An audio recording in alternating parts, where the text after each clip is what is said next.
सभी साथियों को जय हिंद, सत श्री अकाल, राधे राधे। आप सबका आपके अपने परिवार A to Z पर पुनः स्वागत है। मेरे दोस्तों, जितने भी मेरे साथी हमारे साथ जुड़े हैं उनको मैं एक जानकारी प्रोवाइड कराना चाहता हूं कि इस बार आर्मी में जो एनसीसी वाले मेरे साथी हैं कि इस बार आर्मी में सबसे पहले एग्ज़ाम होगा। तो एग्ज़ाम के पॉइंट ऑफ व्यू से हम जो सेशन चला रहे हैं यहाँ पर, जो जीके का सेशन चला रहे हैं, इसके बाद हम आपको रीजनिंग भी प्रोवाइड कराएंगे। तो हमारे सेशन को आप देखें और ज़्यादा से ज़्यादा वीडियो को शेयर करें। तो स्टार्ट करने वाले हैं। आज हम लोग देखने वाले हैं वेदों के विषय में, वेद क्या होते हैं। तो आज हम लोग देखने वाले हैं इतिहास का एक शानदार टॉपिक वेद। इतिहास का शानदार टॉपिक है जिसको कहते हैं वेद। पूछता है वेदों की संख्या। वेदों की संख्या मेरे दोस्तों कितनी है? 4। वेदों की संख्या 4। सबसे पहला वेद नंबर 1 ऋग्वेद, नंबर 2 पे आता है यजुर्वेद, नंबर 3 पे आता है सामवेद और अगला वेद होगा नंबर 4 अथर्ववेद। ठीक, मैं बात करूं वेदों की तो वेदों की संख्या 4 होगी। Number 1 Rigveda, number 2 Yajurveda, number 3 Samaveda, number 4 Atharvaveda. Rigveda की बात करें तो इसका उपवेद क्या होता है? इसका उपवेद होता है भैया, लिखिएगा आयुर्वेद। आयुर्वेद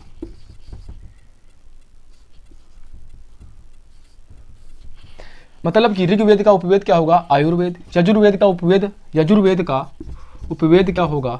तो नोट करिएगा धनुर्वेद। यजुर्वेद का उपवेद क्या होगा? धनुर्वेद। सामवेद का उपवेद क्या होगा मेरे दोस्तों? तो सामवेद का उपवेद होगा गंधर्ववेद। सामवेद का उपवेद क्या होगा? गंधर्ववेद। अब लास्ट बच्चा है अथर्ववेद। अथर्ववेद का उपवेद क्या होगा? तो अथर्ववेद का उपवेद मेरे दोस्तों होगा शिल्पवेद। शिल्पवेद। कहने का मतलब वेदों की संख्या 4 होती है। Number 1 Rigveda, number 2 Samaveda Yajurveda, number 3 Samaveda, number 4 Atharvaveda. तो इनकी चारों के क्या होते हैं? उपवेद होते हैं। तो उपवेदों की बात करें तो नंबर 1 पे आता है ऋग्वेद। तो ऋग्वेद का उपवेद क्या हो जाएगा? धनुर्वेद। सबसे पहले बात ये करें, ये एक यहाँ से क्वेश्चन बनता है कि सबसे प्राचीन वेद कौन सा है? तो सबसे प्राचीन वेद होता है ऋग्वेद। ये क्या है? प्राचीन वेद। क्वेश्चन पूछता है कि सबसे प्राचीन वेद कौन सा है? तो सबसे प्राचीन वेद है ऋग्वेद। पूछता है सबसे आधुनिक या सबसे नया वेद कौन सा है? तो सबसे आधुनिक या सबसे नया वेद कौन हो जाएगा? नया या आधुनिक। नया या आधुनिक ये कौन सा हो जाएगा भैया? अथर्ववेद।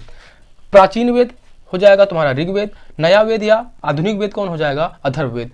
तो उसी हिसाब से याद रखेंगे हम लोग। तो ऋग्वेद सबसे प्राचीन वेद है। तो प्राचीन दवाइयाँ क्या चलती हैं? आयुर्वेद वगैरह की दवाइयाँ चलती हैं।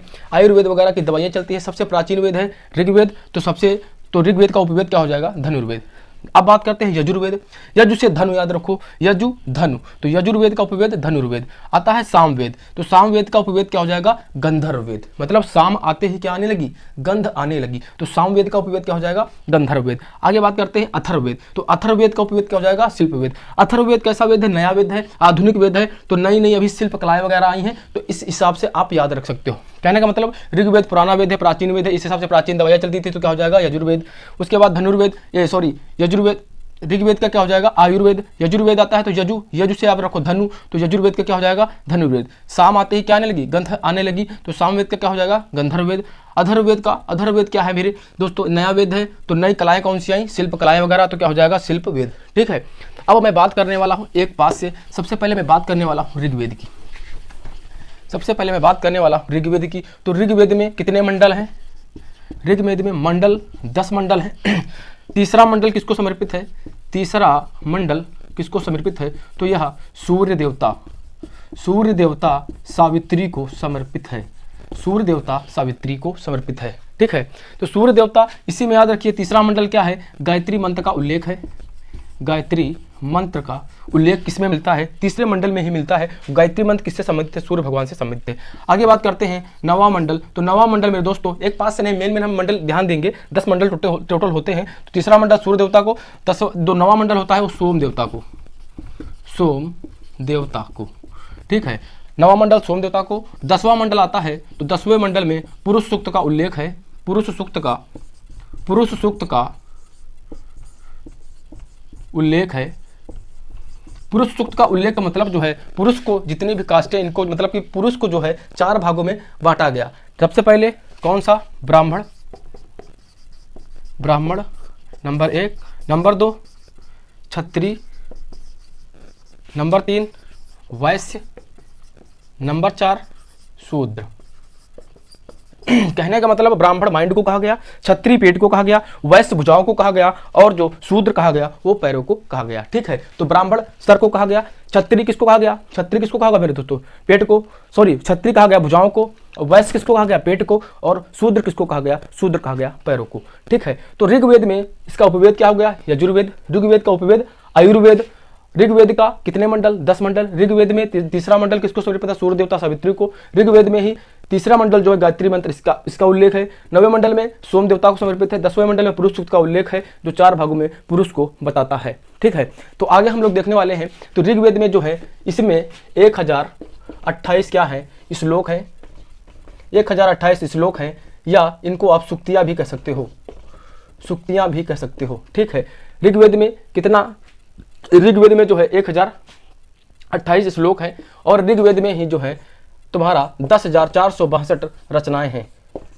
रचनाएं 10,462 रचनाएं हैं। रचनाओं को पढ़ने वाले को क्या कहते थे, इसमें होत्र कहते थे।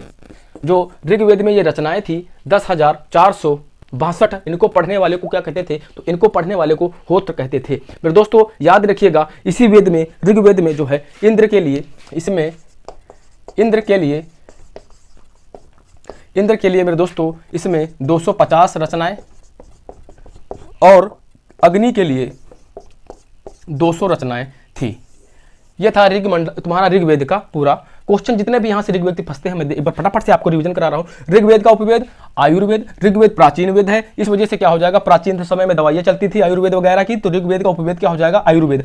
ऋग्वेद में कितने मंडल हैं, 10 मंडल हैं। तीसरा मंडल किसको समर्पित है, तो तीसरा मंडल सूर्य देवता सावित्री को समर्पित है और तीसरा मंडल ही जो है गायत्री मंत्र को समर्पित है। 9वां मंडल अब आता है, 9वें मंडल को, 9वां मंडल जो है सोम देवता को समर्पित है। उसके बाद 10वां मंडल आता है, तो 10वें मंडल में पुरुष सूक्त का उल्लेख है, जिसमें पुरुष को 4 भागों में बताया गया। एक व्यक्ति को जो है 4 भागों में उसने बताया, कहा गया ब्राह्मण कहा गया, वैश्य कहा गया, भुजाओं को क्षत्रिय कहा गया और पैरों को क्या कहा गया, पैरों को शूद्र कहा गया। इसी में जो है जो ऋग्वेद है इसमें जो है 1028 श्लोक हैं, श्लोक को ही सूक्तियां कहते हैं, आप कंफ्यूज मत होना। इसी में जो है 10,462 रचनाएं हैं या ऋचाएं हैं, कुछ भी कह सकता है, रचना या ऋचाएं एक ही बात होती है। और इन रचनाओं या ऋचाओं को पढ़ने वालों को क्या कहते थे, होत्र कहते थे। इसी में ऋग्वेद में जो है इंद्र के लिए 250 और अग्नि के लिए 200 जो है रचनाएं उल्लेखित थी या लिखी गई। ठीक है, मैं आगे बात करने वाला हूं यजुर्वेद की। तो यजुर्वेद की बात करें मेरे दोस्तों, यजुर्वेद के उपवेद को क्या कहते हैं, तो यजुर्वेद का जो उपवेद है, यजु से आप याद रखोगे धनु, तो क्या हो जाएगा, धनुर्वेद। यजुर्वेद का उपवेद क्या हो जाएगा, धनुर्वेद। यजुर्वेद में ही गद्य व पद की रचनाएं आई। गद्य व पद की रचनाएं किसमें आई, यजुर्वेद में ही आई। इसमें जो है यजुर्वेद का जो है जो रचनाएं होती थी या रचनाएं होती थी, उनको पढ़ने वाले को क्या कहते थे मेरे दोस्तों, जो रचनाएं होती थी उनको पढ़ने वालों को क्या कहते थे, अधर्यु कहते थे। अधर्यु कहते थे। कहने का मतलब यजुर्वेद का उपवेद क्या हो जाएगा, धनुर्वेद हो जाएगा। यजु से आप याद रखोगे धनु। ठीक है, इसी में जो है गद्य व पद की रचनाएं आई। इन जो रचनाओं को उनको पढ़ने वालों को क्या कहते थे, अधर्यु कहते थे। अधर्यु क्या कहते थे, अधर्यु कहते थे। अब मैं बात करने वाला हूँ सामवेद की।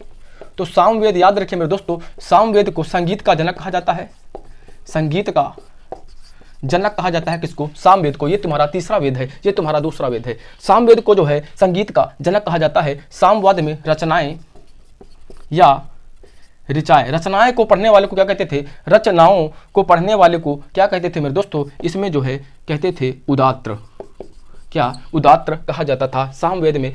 सामवेद को संगीत का जनक कहा जाता है। पहला क्वेश्चन, सामवेद को संगीत का जनक माना जाता है। सामवेद में जो रचनाएं या ऋचाएं थी उनको पढ़ने वालों को क्या कहते थे, उदात्र कहते थे।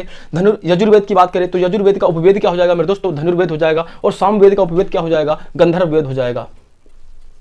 गंधर्व वेद हो जाएगा। ठीक है, कैसे याद रखोगे, शाम होते ही क्या आने लगी, गंध आने लगी। हमारे साइड इधर आओ, कानपुर साइड आओ, आप देख लेना, शाम आते ही क्या आने लगी, गंध आने लगी। तो क्या हो जाएगा, सामवेद का उपवेद क्या हो जाएगा मेरे दोस्तों, सामवेद का उपवेद हो जाएगा गंधर्व वेद। मतलब शाम होते ही क्या आने लगी, गंध आने लगी। तो सामवेद का उपवेद गंधर्व वेद। सामवेद को संगीत का जनक कहा जाता है। सामवेद को जो रचनाएं थी, ऋचाएं थी, उनको पढ़ने वालों को क्या कहते थे, उदात्र कहते थे। आगे मैं बात करने वाला हूं अथर्ववेद की। ठीक है, फटाफट से जो क्वेश्चन है बहुत ही इंपॉर्टेंट क्वेश्चन है। आप एग्जाम के पॉइंट ऑफ व्यू से वेद जितने भी हैं यहाँ से क्वेश्चन बहुत ही फंसते हैं। वेद से 100% अगर हिस्ट्री में क्वेश्चन पूछा जा रहा है तो वेद का एक क्वेश्चन आपको जरूर मिलेगा। अगर आप इस वीडियो को देखते हो तो आपका 1 या 2 क्वेश्चन का भला हो जाएगा आपके एग्जाम में। अब बात करते हैं अथर्ववेद की। अथर्ववेद की तो अथर्ववेद जो होता है यह मेरे दोस्तों जादू, टोना, वशीकरण, बलिदान, जादू, टोना, वशीकरण, बलिदान सब किसमें थे? अथर्ववेद में थे। जो आज भी कुछ लोग मानते हैं जादू, टोना, वशीकरण वगैरह था, ये सब अथर्ववेद के मानने वाले लोग थे। तो अधर में जादू, टोना, वशीकरण मतलब बस में करना, बलिदान जो पुत्र हो जाता था उसको बलि दे, पुत्री हो जाती थी उसकी बलि दे देते थे और पुत्र सोचते थे पैदा हो जाएगा, जन्म ले लेगा।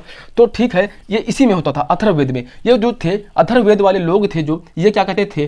पुत्री के जन्म की निंदा करते थे, निंदा करते थे। कन्या के जन्म की निंदा करते थे ये लोग। जो कन्याएं होती थी उनके जन्म की निंदा करते थे। ये लोग जो है इनके जो देवता थे वो थे प्रजापति। वो प्रजापति की 2 पुत्रियां थी। क्वेश्चन में पूछता है प्रजापति की कितनी पुत्रियां थी? 2 पुत्रियां थी। कौन कौन सी? सभा और समिति। सभा और समिति किसकी पुत्रियां थी? प्रजापति की 2 पुत्रियां थी, सभा और समिति। अथर्ववेद की जो है उपवेद जो कौन हो जाएगा? उपवेद। अथर्ववेद का उपवेद होगा शिल्पवेद। शिल्पवेद। अथर्ववेद कैसा वेद है? ये नया वेद या आधुनिक वेद है। आधुनिक वेद है। किसको? ये 4 नंबर का तुम्हारा वेद है। सबसे बाद वाला वेद अगर पूछता है तब भी कौन होगा? अथर्ववेद ही होगा। ठीक है, तो अथर्ववेद का जो है उपवेद क्या हो जाएगा? शिल्पवेद। अथर्ववेद में ही जादू, टोना, वशीकरण, बलिदान वगैरह इसी में थे। इसमें जो थे पुत्री के जन्म की निंदा करते थे। अथर्ववेद जो थे इनका जो प्रमुख देवता थे प्रजापति थे। प्रजापति की 2 पुत्रियां थी, सभा और समिति। प्रजापति की 2 पुत्रियां थी। जो अथर्ववेद है, अथर्ववेद में जो है इसको जो है नया वेद या आधुनिक वेद भी कहा जाता है। अथर्ववेद में रचनाओं को पढ़ने वाले को क्या कहते थे मेरे दोस्तों? इसमें ब्रह्मा कहते थे। ब्रह्मा कहते थे। ठीक है, आपको ये वीडियो अगर अच्छा लगा हो तो वीडियो को लाइक करें और ज़्यादा से ज़्यादा अपने साथियों को बताएं या ज़्यादा से ज़्यादा वीडियो को शेयर करें और ज़्यादा से ज़्यादा लोगों को हमारे प्लेटफॉर्म पर जोड़ने का प्रयास करें। तो मेरे दोस्तों मिलते हैं नेक्स्ट वीडियो में, तब तक के लिए जय हिंद।